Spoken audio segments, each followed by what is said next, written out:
Good morning, everybody, or good afternoon and good evening for those people who are not in the United States. My name is Justin Miller. I'm the video and webinar producer here at Wowza Media Systems. And today we are going to talk about smarter about security in 2021, why DRM is top of mind. For this, we are going to talk about the critical need for DRM to protect your service and revenue streams.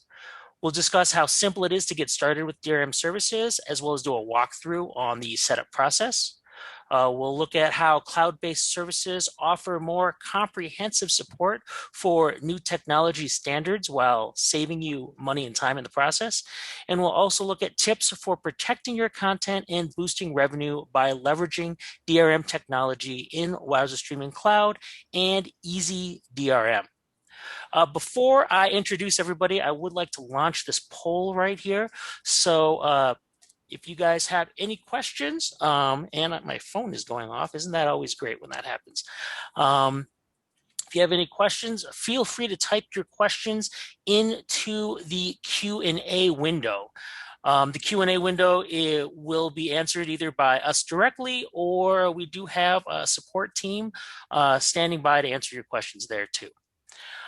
So to introduce everybody, here we have Robert Vacante, our principal product manager here at Wowza Media Systems.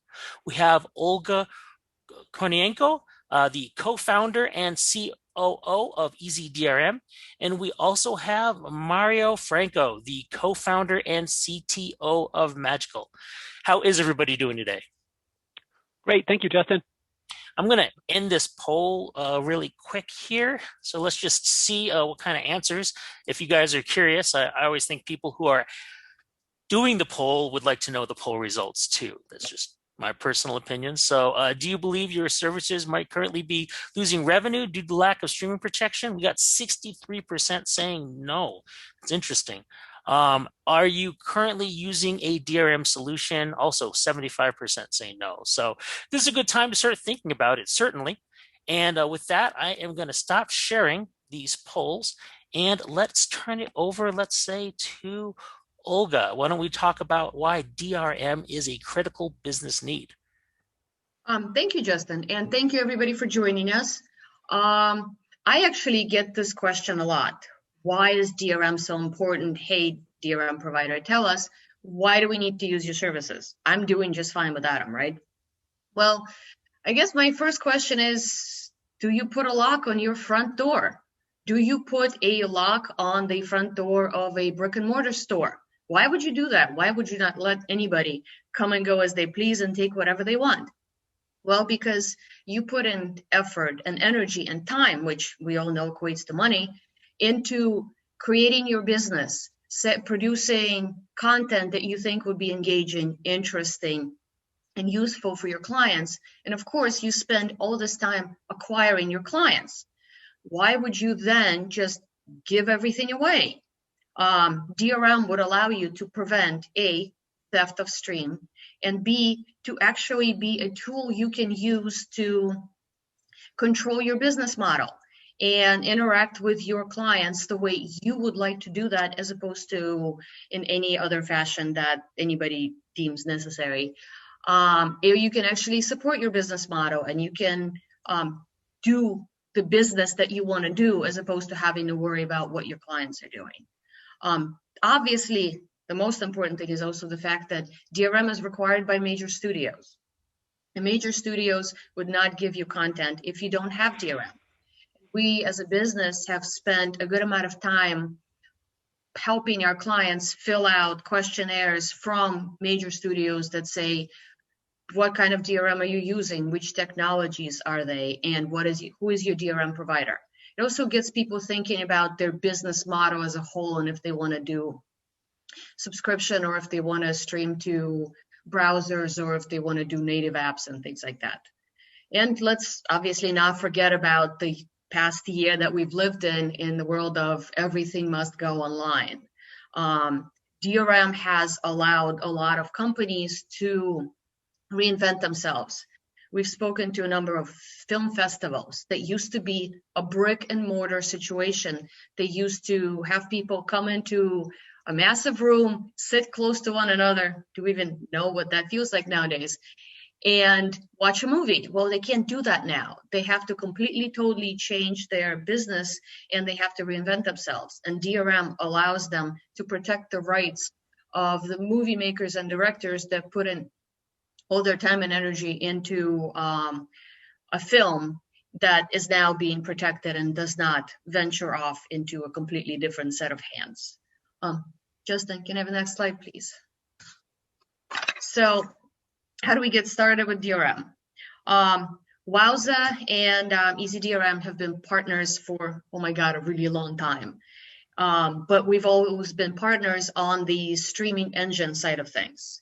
And migrating our integration into the cloud has been a complete, total, logical next step.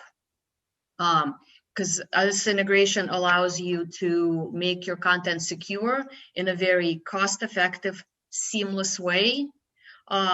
This integration is very much standards-based, so, and you don't have to come up with SDKs or crazy add-on things that you need to do in order to have this process work. As Mario will talk later on, he will tell you exactly how straightforward the process was, but it allowed him to control his content, especially in a high-tech, high-stakes situation like live sports. And this integration between Wowza and EZDRM allows Wowza and all the Wowza clients to use the 3 major approved primary DRM technologies of Fairplay, Widevine, and PlayReady in a very seamless, clean process. And you can actually learn a lot about this before even coming to either us and getting a test account with EZDRM or getting a trial account with Wowza. You can look at all the documentation that is forward-facing, and you can do some research to see how straightforward and how simple this process really is. Justin, can you have the next slide, please? So don't take my word for it. The rough kind of outline of what the process from our perspective is as follows. Your source content, your unprotected content, will be fed into the Wowza system. The Wowza system will interact with our Keys API that will talk to your client, your solution, your content manager. In our case, for this presentation, it's the Magycal system, and we will issue keys. Those keys will be used to encode and package your content with DRM, and then you can proceed to place this content, whatever CDN origin or whatever infrastructure you already have set up. As mentioned, it is a industry standards based solution, so there's nothing fancy or crazy or different with our solution, and it follows the standards of the industry as a whole. On the playback side, once the consumer receives the media file, they will press play through their chosen player. They will interact with our API that basically will ask the Magycal system if they want to issue a license to this client. It is up to the Magic system of Magycal or any client of ours to say, yes, you can issue the license. Please let the user view the content, or no, do not issue this license at all, and because they're not allowed to view the content. It is completely up to you to know that a person logging in for the 75th time in the span of the last 3 seconds to view a live streaming event is actually a legitimate customer or not. Doesn't sound legitimate to me, but we wouldn't know that, but you obviously as a client would. So I said the process is pretty straightforward and simple, and I will turn this over to Robert now to talk about the Wowza side of things. All right. Before we get to that, I just want to launch one more poll for some people to answer. Here it is. What best describes your industry segment, as well as what is the top geographic region you are currently streaming to? And I just wanted to mention, Olga, I created the videos to explain this process for the Wowza to EZDRM integration, and it was great to see the process. But not only that, I got to the end for Apple Fair Play, and everything's working, and I'm recording the screen, and I'm not seeing my stream. And I'm like, what's going on? What did I break this time? Well, of course, I'm recording my screen, so I can't see anything. So it was nice to see that kind of proof right there of everything working so well. DRM protection works and kept you from being able to record it. Well, Justin, you came across this and you weren't really super experienced with DRM. We had to do a presentation for one of the Dash IF functions, and we have a tech from a software developer company, myself and David Eisenbacher, who is our CTO and CEO, and we are doing a print screen of Big Buck Bunny, and we copy it over to the presentation. It comes up as a black square. We're like, oh, come on. We have 2 minutes to get this done. Hurry up. We do this again. For the third time, we paste this thing in. It's still a black square. With the three of us pause and go, oh, my God, DRM is working. Now we need somewhere to get this picture of Big Buck Bunny and paste this in and talk about this, and then have a black square to show that DRM is actually working. Yeah, I had to fake it at the end in order to say, like, see, it is working, even though it is working, but you wouldn't see it if it's not working. Anyway, exactly. So moving forward, I'll share the results really quick if anyone's curious. The big question is geographically where people are located, and that is Europe, Middle East, and Africa, the EMEA. Great to know. So I will turn this over to Robert. Thanks, Justin. So, the one question I've gotten asked by mostly our salespeople is what our motivation was for adding DRM to our cloud solution. And frankly, we just started getting customer requests. As Olga talked about, I think some of this was driven by the pandemic. We are seeing and have some industry analyst reports that talk about piracy having grown during the pandemic. People are home, people are watching more streaming video, and unfortunately there are bad actors out there that are taking advantage of that and effectively reselling content that they shouldn't be. So there's a lot of that going on, and so people are looking for a way to frankly have control. It's something that every vendor, when they've got content that's valuable, they want to be able to make sure that the people who are watching it are the ones that are paying for it, and the people who aren't paying for it aren't able to watch it. So it frankly boils down to being as simple as that. Now, because we had this partnership already with EZDRM, that partnership, as Olga also talked about, was engine-based. And because our engine product is at the core of our cloud product, it wasn't particularly difficult for us to add. In fact, it was a pretty easy amount of coding or changes to Wowza Streaming Cloud to make it available to our cloud customers. So what we did was we added a module. If those of you who are familiar with engine modules are how we extend Wowza Streaming Engine. We took the module that had already been created, we integrated that in with Wowza Streaming Cloud, and so it's now available for all customers. It's not something that we have to turn on, it's not something we have to enable, it's not something that's special for any subset of customers. It's there out of the box for you to use. So the only things we really added in addition to integrating that technology was the ability to configure it. There are some things, as Olga talked about, keys and passwords, because we're integrating together two systems in order to make this work. We've got Wowza Streaming Cloud. That DRM module needs to be able to talk to EZDRM in order to do key exchanges. So there's some passwords and some authentication. And I'll show how that works in a couple seconds just to show you what's required. Now, I will add that it's just complicated enough that it's probably a little impractical to do this with a lot of copying and pasting.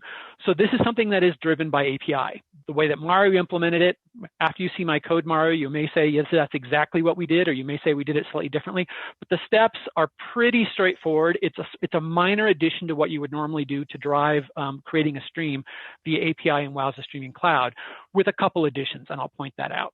So effectively what this is doing, as the diagram is showing, on the left, the content comes in. That content is just Wowza's bread and butter. We can take it from a variety of different sources. We will transcode it. We'll make whatever modifications inside of Wowza Streaming Cloud. And we have Engine there as well, just to show we can do this in either case, but specifically in this demo, I'll be showing it for cloud. And what comes out is one of those protected formats. So normally what you'd see on the right of this diagram is just HLS or Dash. And HLS or Dash obviously aren't encrypted. This is adding that encryption to HLS and Dash and all the things that Olga already described to make sure that whether you're watching it on a set-top box or a smart TV or an Android device or an iOS device or a browser, it's going to be encrypted no matter what. Now, I will note that what's coming out of the right side, where previously, if we're, typically the most generic streaming that Wowza Streaming Cloud does is it takes it from whatever format on the left and then repackages it up and transcodes it into HLS. And so HLS is the standard distribution mechanism. Normally that would then go into a CDN, and the CDN would distribute it. That still happens even when we're packaging it up for DRM protection using HLS on that top line. But we now, if we're also going to be doing this with Fair Play and with Play Ready and Widevine, we have a whole additional protocol that we're sending this and that we've encrypted it with. So where previously we were pushing it once to the CDN, we're now pushing it twice. So you just need to be aware that we've doubled the amount of traffic that we're sending to the CDN. Now your viewers, you're not doubling the amount of viewership, obviously, because a set-top box doesn't pull both. It's going to pull what's called a common encryption, the lower line there, with via dash using either Widevine or Play Ready. But you are pushing two streams, and so it needs to be configured that way.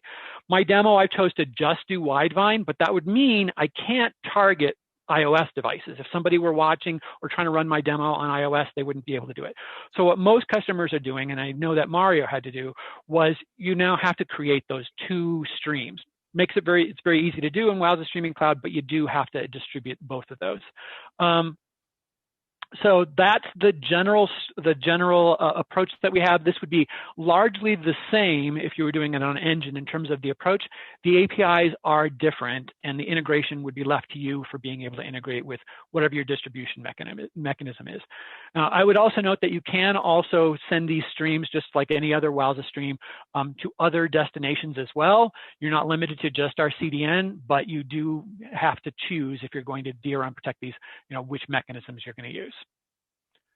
So if there are any questions, please type them into the chat. That's, though, the general setup, and I will be showing a complete demo here in a few minutes to talk about exactly how this works, show it actually happen, and surprisingly simple in order to make this all work.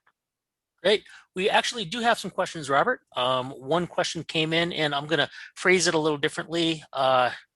And it disappeared. I'm going to ask it anyway because it was an answered question. It says, if they were to use EZDRM with Wowza, do they need to use Wowza Player, or will the encryption also work with third-party players like Theo Player? It's primarily for, Wowza Player is not DRM aware, so you are gonna want to use a third-party player, and because these are standards-based, you have the flexibility of using a variety of different players. I know that Theo Player does it. That's what I'll be demonstrating. JW Player, most of the major players out there, anybody who's selling it commercially will need to have DRM in their player. The one exception being obviously with some of the browsers also have that technology built into them. So in the case of HLS, if you're watching it in something like directly inside of Safari, it has that protection built in. But in general, yes, you need to add a third-party player. And Mario, hopefully you can just touch on who you chose to use. And to add on our side, as I mentioned, we are just like Wowza, this is a standards-based solution. So any player that is following the standard spec of Dash or HLS will be able to support DRM within their player. That's kind of the idea. Pick the best of the breed, if you will, for the solution that you're trying to do. Pick your favorite player, pick your favorite DRM provider, us, and your favorite encoder, Wowza, and go from there. Robert, I'm just going to ask two more questions, if that's okay, before we move on. Thank you, Olga, for answering some of that. That was great. Ernesto, people keep answering the questions right when I'm about to ask them here. One of the questions that came in is there any MUX used for encryption like we used in CAS? Olga, I'm gonna have to toss the mic over to you because I don't have the context to answer that. Honestly, I am, as just to mention, I'm on the operations side of things. I can definitely get back to this question if you you can shoot us an email. We'll provide email information down the line in this presentation, but it's simplify@ezdrm.com. And if you shoot us an email, I will make sure to get you an answer for that. All right. And one other question that had come in was, for live events, like especially sports, will the solution support ultra low latency using DRM? So no, at the moment, our ultra low latency solution that it's something that's been sunset by Wowza doesn't use either HLS or Dash. So it's not going to include that if you're referring to that. This is something, if you're referring on the other hand to the low latency HLS specification that Apple has, it's an extension of the HLS spec. So there's an expectation that it will. It's part of the spec and it should, but do note that that's still kind of evolving and not evolving as quickly as we had expected. So WOWSA's proprietary ULL, no. The HLS, low latency HLS, Apple spec, that is evolving throughout the industry. In general, all indications are that yes, it will. Of course, the players, the encoders, and the CDNs all need to work together in order for that to be supported. And that's evolving over the, frankly, over the next 6 months. I expect to see a lot of evolution in that area. So yes, with an asterisk. Yes, probably with an asterisk next to it. And if I can just add on from the DRM side of things, DRM actually does not add to latency in general. If you remember back to the previous diagram with a request from the player going to EZDRM to the client and back to EZDRM and back to the player, that whole process on our end, being the fact that we are geographically dispersed across the world, that is a 200 millisecond request. And a standard player, by the time it buffers the first few chunks of the content of the stream, which are usually a 1 a 2 second chunk, by the time they have those chunks in memory, the license has already been received, because most players can do the buffering of the chunks part and the license acquisition part at the same time. So as far as the DRM piece of it, it does not add to latency at all. All right, thank you, Olga. Definitely excited to see this being able to be used in low latency Apple HLS for sure. I'm going to move this over now to Mario. Hello, Justin.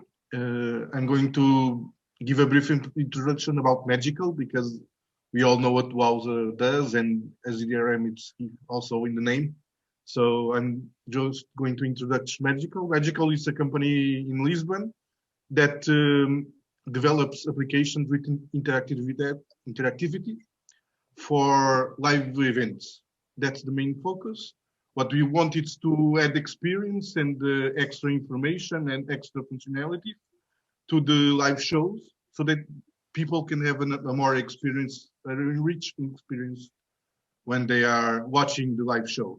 Okay, this is the use case that we use with WOWSA. It's for a client in Portugal, Sport TV client, which is a main channel for sports in Portugal.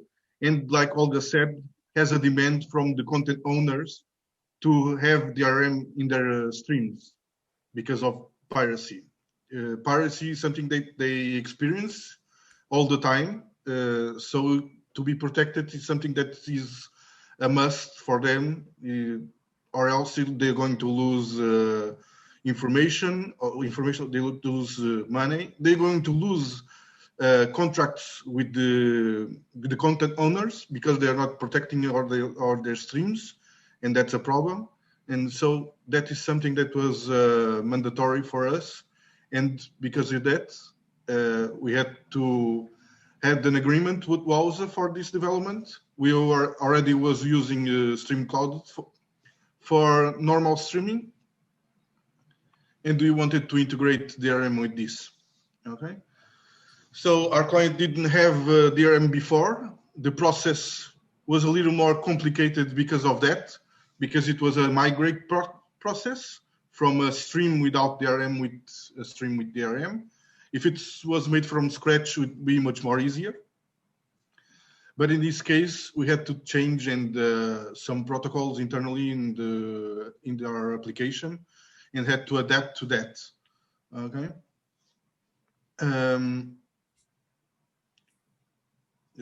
Okay. About we have to that. We had to for this. We had to implement a little bit of logic. We had some issues with Apple, which sometimes can be a little more tricky to get approval and for the keys and stuff like that. It's something that we need to configure in the back office of EZ, but we don't have control about the process. Widevine is much more easier. It's all the control is on our side. Also for Play Ready, although we don't use Play Ready for now, I'm going to explain that in a little bit. And then we had to integrate all the authorization protocol of licenses with our authentication system and approve every license that is generated so that only users with the accounts and with subscription active can generate licenses so that people just don't copy the DRM URL and embed in another public player and use it in their content. So they need to be logged in our system, and they need to be validated in our system. Before we activated DRM in our case, we did have some takedown notices from mainly Premier League, which was catching some streams from us because of that we had to speed up the production system and put it live much more faster. Okay? That was previously anticipated. So this is more or less what we had to do. Let me just think about, I don't know if there's any questions, something like that. We do have one question. How much effort was really required to implement all of this? I mean, how much time did it take? Well, like I said, it took a little longer because of the migration in the beginning. So we had to not jump from the start. If it was from the start, I think it would be very fast, some days only. Because, for example, in the WOZA site, you can do everything in the back office or using the API. Mainly for the configurations for DRM. Robert is going to show us in a minute, but it's very simple. It's just setting parameters and that's it, should be working. In the EZDRM, it's also very easy. You don't, in case of Widevine, you just want to configure the content, integrate with the API if you want to rotate content IDs and keys IDs if you want to rotate them from time to time. And then you have Fairplay, which has a more complicated process. You have to generate keys from the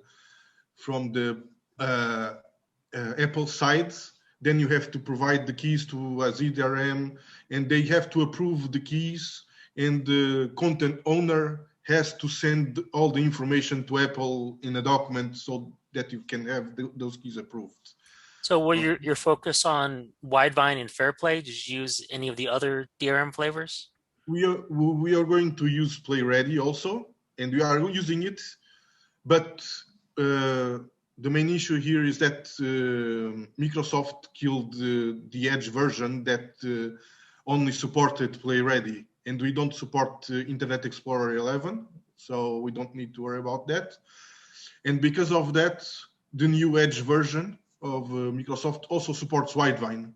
So it was easier for us than just to detect two browsers or two systems, then going to detect more systems that you don't need at the moment. Gotcha. Okay. Yeah. All right. Well, thank you for discussing this with us. I'm going to move this over to Robert. Robert, I think I have some demo notes here. And you are muted. Thank you, Justin. I would have talked for the next 5 minutes, not known. I've done that. Yeah. Demo notes.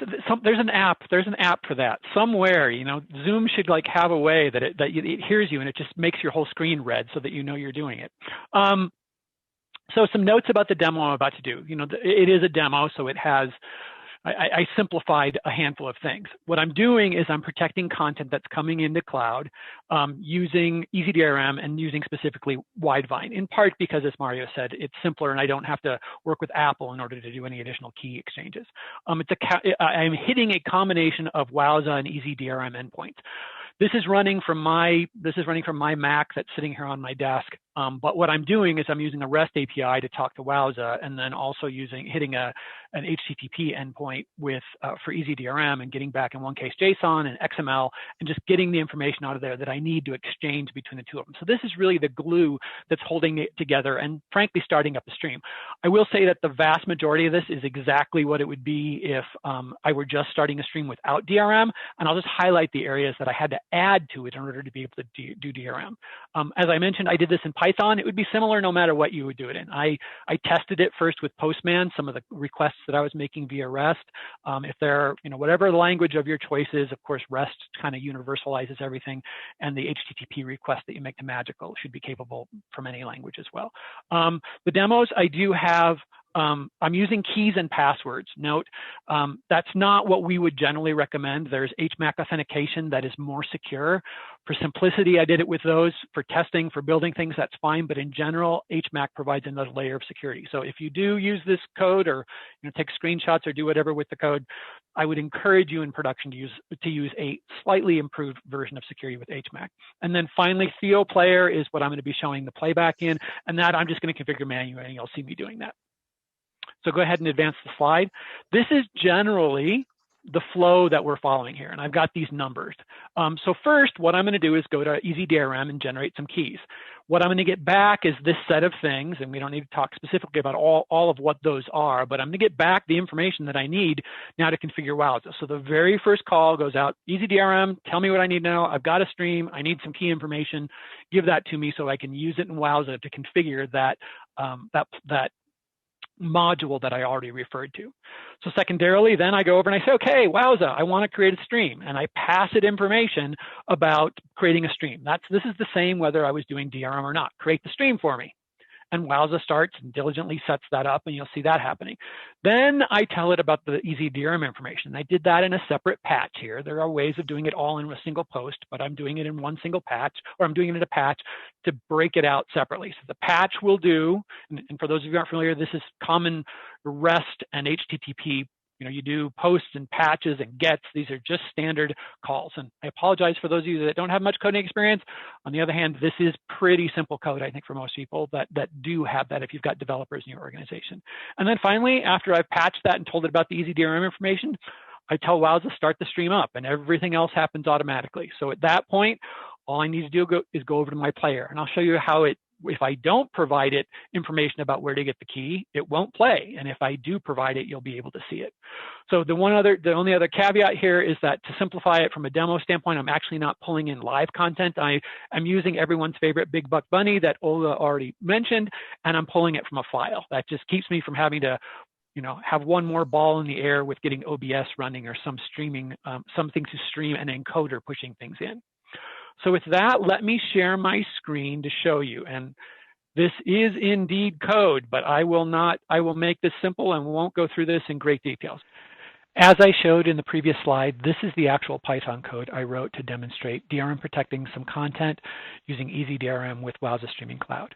I'll do a quick walkthrough, not meant to be a complete read, but to give you an idea of exactly how this works. I will note that this is pretty much the same for the most part as writing a Python script that just starts a stream in Wowza Streaming Cloud. There are a couple additions that are being made in order to DRM protect it, but they're pretty minor, and I'll point those out. So now for the walkthrough, just to note at the beginning, I've got some usernames and passwords that I kind of want to keep private, so I did this with environment variables. Again, I do want to note that it would be best to use HMAC rather than username and password when you're authenticating. So if that's an option, please use that for your production code.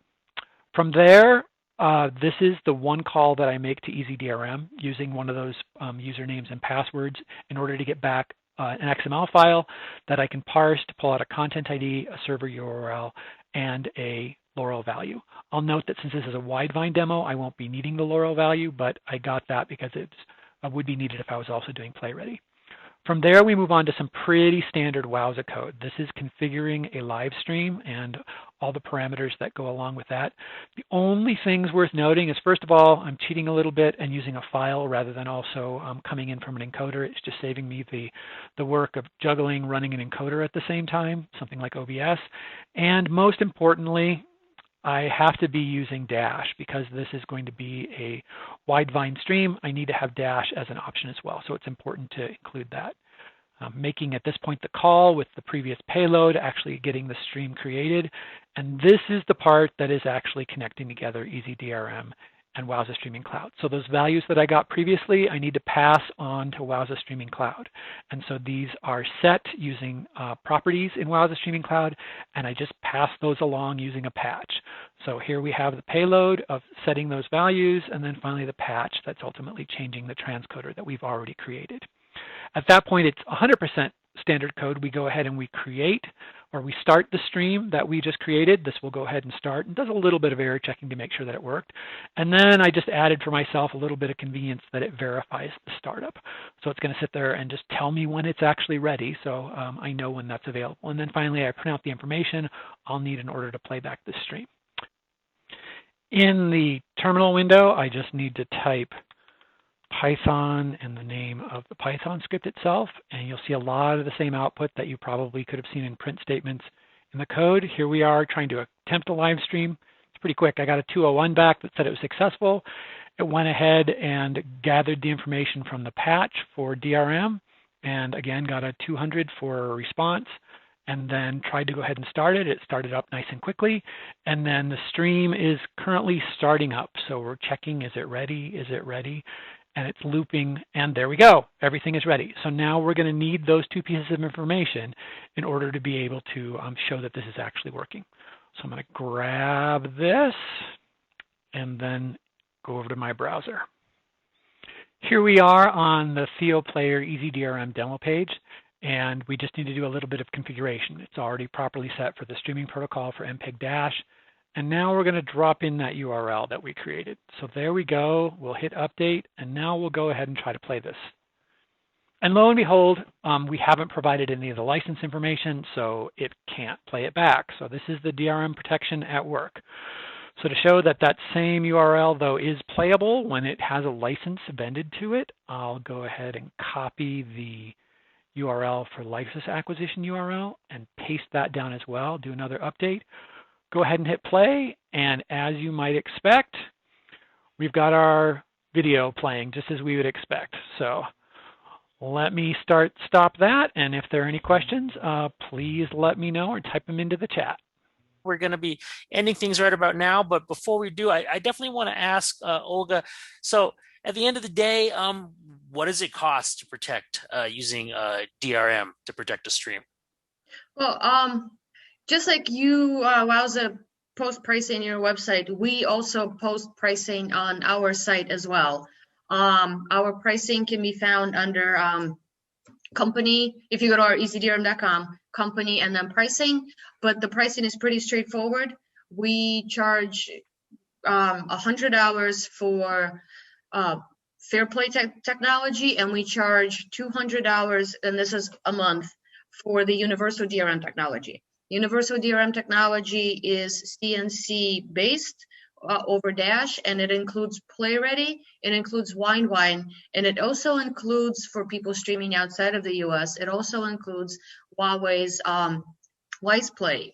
We've added that technology recently to be able to address the needs of people in basically the rest of the world that are using Huawei devices, and given the fact that Huawei phones are no longer supporting Widevine, the newer versions. So we felt it was necessary to work with our clients and partners in order to make sure that we can reach as many devices as we can.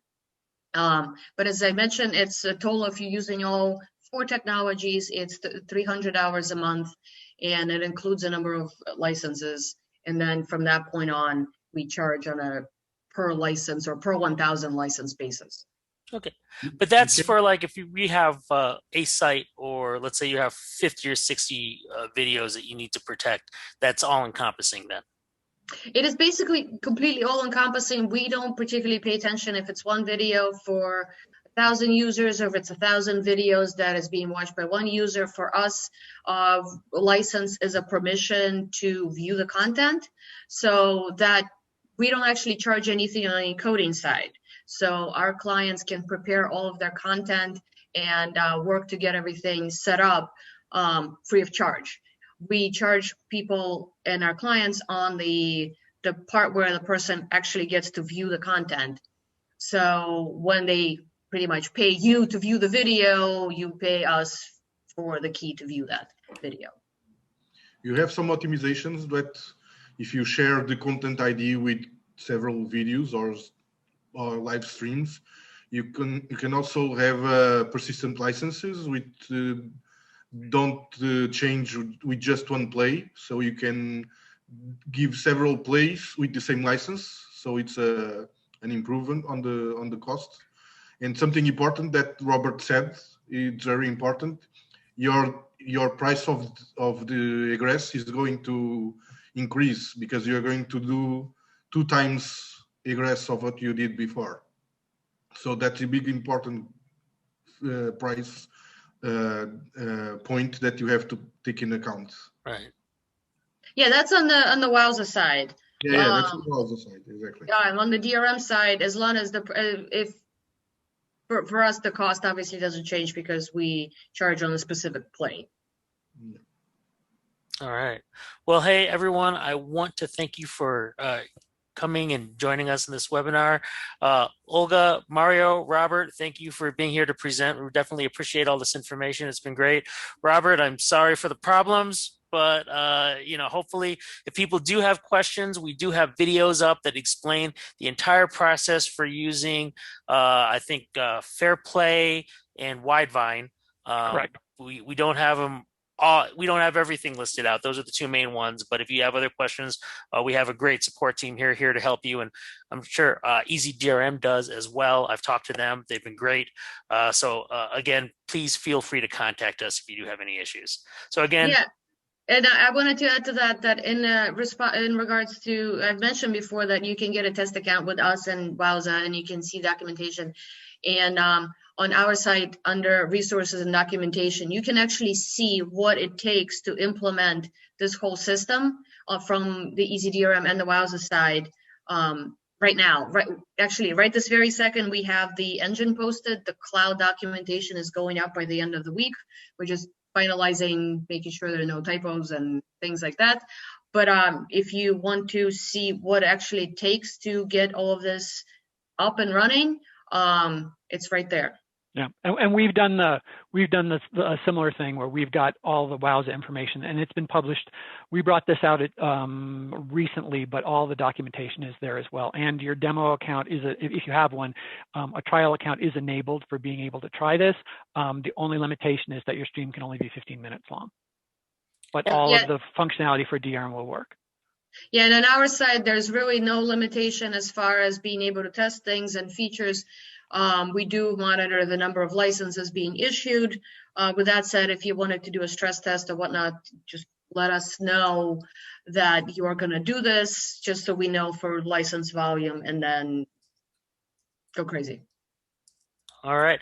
We do have a question that just came in, so I am going to bring it out here. They are saying easy implies that it's easy. Is it really? And how much easier is it compared to other systems? Well, yes, it does. It does imply that it is a pretty simple solution to do. We've taken a very unique approach from the beginning of the startup of our company. We do not require you to set up policies in advance. We do not require you to set up any of the tokens or anything else like that. When you get a test account, if you follow the instructions, you will be able to DRM protect the content through Wowza pretty quickly. And then we give you a set of instructions of how to test playback, which, as Robert said, you point to a URL. That URL, when you get a test account, points to one of our URLs that just issues a license. And the process happens where the person presses play, they speak to us and they get a license straight out. We've had people contact us who have tested with various other providers, and they said after a month or 2 or 3, they couldn't get anywhere. And with us, we had a person who literally said, it's been 2 days, it's working, I don't understand. And we said, well, did you do this, this, and this? Yes. Did you add your business logic and make sure that this is your user that is actually getting the license, and make sure you're not posting to our standard URL? Yes. He's like, but it's working. I don't understand why. It's too simple. I don't know how to answer that question, but I will definitely take that as a compliment. So it is a very straightforward process.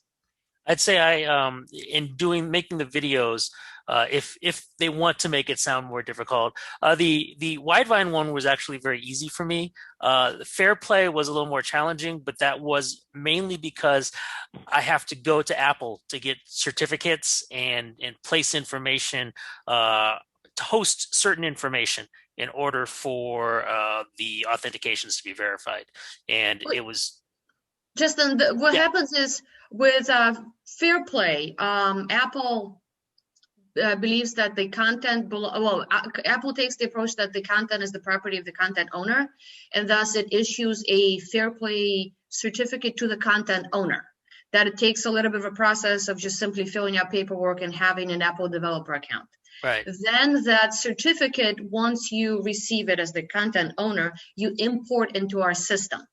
And you basically generate keys and licenses against that certificate. It is an extra step, and it requires you to talk to Apple. But once it's imported into our system, the process is the same. Right. And I wasn't saying it's a horribly difficult thing to do. It's just, there were steps there where I was like, oh, wait, I have to go to Apple and ask for something. So I got more confused at that point. And I get it, because, what they have is not just, say, within the browser. It was for their whole operating system, which is great, in my opinion. We got Ernesto has a couple more questions, if you guys don't mind, or would you? Okay, Ernesto, so 2 more questions here. One, are there best practice templates for encoding profiles to make that part simpler? You're encoding, if you're talking about what you're sending in, that's just standard Wowza. That's just standard whatever you want to push in. And Justin, you may have a good suggestion. It generally has to do with what you need to be able to distribute it and how many renditions you need. We typically bring things in via RTMP. I tend to recommend 720p as a good balance of quality and size. But Wowza will consume whatever you want to push in. The DRM impact will handle whatever we push in. Justin, do you have any other things that you, in your experience, have done to configure your encoders? Not per se. I wasn't aware that this was a question that was specific to just pulling in video, so I apologize. I personally like to always keep it at 1080p though, Robert. That's just me. I feel that's a standard for high definition today. 1080p, 30 frames per second. With a 10 megabit bandwidth, something like that. And then it depends on, as you were talking about, whether you want low latency, whether latency is important or not. That starts getting into a little deeper dive, which no one else is here for. So yes, Ernesto, this video is recorded. It will be available on our blog as well as on Facebook and on YouTube. It's actually, we're replaying this right now in both places, so feel free to check it out there. So again, Olga, thank you for joining us and coming here and answering some of these questions. Much appreciated. Mario, you as well. I'm glad to hear things from your point of getting it installed. And Robert, once again, I do apologize for all the problems you've had, but I'm glad you could join us. All right, everyone, take care. Have a great day. Bye. Thank you for having us.